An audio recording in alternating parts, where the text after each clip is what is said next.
લક્ષ્ય ન્યૂઝ, એક નજર, એક લક્ષ્ય. છત્રાલ જીઆરડીસીના ગોડાઉનમાં દારૂનું મોટું જથ્થું ઝડપાયું. 11,59,000નો મુદ્દામાલ જપ્ત. એક આરોપી ઝડપાયો. મુખ્ય સૂત્રધાર ફરાર. કલોલ તાલુકાના છત્રાલ ગામે આવેલ જીઆરડીસી ફેઝ 4 વિસ્તારમાં પોલીસે વિદેશી દારૂના ગેરકાયદે વેપાર સામે મોટી કાર્યવાહી હાથ ધરી. પોલીસને મળેલી બાતમીના આધારે કરાયેલા દરોડામાં એક ગોડાઉનમાંથી વિદેશી દારૂની 2,640 બોટલો સહિત 11,59,000નો મુદ્દામાલ જપ્ત કરવામાં આવ્યો. પોલીસે એક આરોપીની ધરપકડ કરી, જ્યારે સમગ્ર કૌભાંડનો મુખ્ય સૂત્રધાર ફરાર થઈ જતા તેને શોધવા ચક્રો ગતિમાન કર્યા છે. પોલીસ સૂત્રોના જણાવ્યા અનુસાર છત્રાલ જીઆરડીસી ફેઝ 4માં આવેલ C51 નંબરના પ્લોટ પર આવેલા ગોડાઉનને માંગીલાલ શ્યામસિંહ નામના શખ્સે ભાડે રાખ્યું. ગોડાઉનની આડમાં મોટા પાયે વિદેશી દારૂનો જથ્થો સંગ્રહ કરી ચોરી છુપીથી તેનું વેચાણ કરવામાં આવતું હોવાની ચોક્કસ બાતમી કલોલ તાલુકા પોલીસને મળી હતી. બાતમીના આધારે પોલીસે સ્થળ પર દરોડો પાડતા ગોડાઉનમાંથી વિવિધ બ્રાન્ડની વિદેશી દારૂની કુલ 2,640 બોટલ મળી આવી હતી.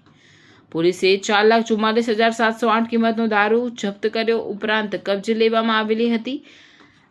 આ તમામ મળીને કુલ 11,59,708 નો મુદ્દામાલ પોલીસે જપ્ત કર્યો હોવાનું જાણવા મળ્યું છે. દરોડા દરમિયાન ગોડાઉનમાં હાજર ચુનારામ ઉર્ફે સુનિલ ઉખરાજ મેઘવાલને પોલીસે ઝડપી લીધો હતો.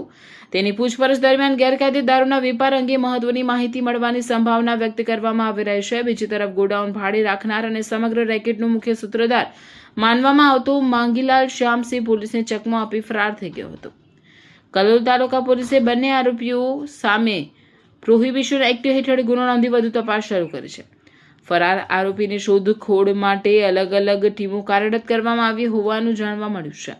પોલીસ હવે દારૂનો જથ્થો ક્યાંથી લાવવામાં આવ્યો હતો અને તેનો સપ્લાય કયા વિસ્તારમાં કરવામાં આવતો હતો તે દિશામાં પણ તપાસ ચલાવી રહી છે. આ ઘટનાએ છત્રાલ જીઆરડીસી વિસ્તારમાં ગેરકાયદે પ્રવૃત્તિઓ અંગે અનેક સવાલો ઊભા કર્યા છે. ઔદ્યોગિક વિસ્તારમાં ગોડાઉનની આડમાં દારૂનો વેપાર ચાલતો હોવાની ઘટના સામે આવતા સ્થાનિકોમાં ભારે ચર્ચાનો વિષય બન્યો છે. લક્ષ્ય ન્યૂઝ, સંજય નાયક.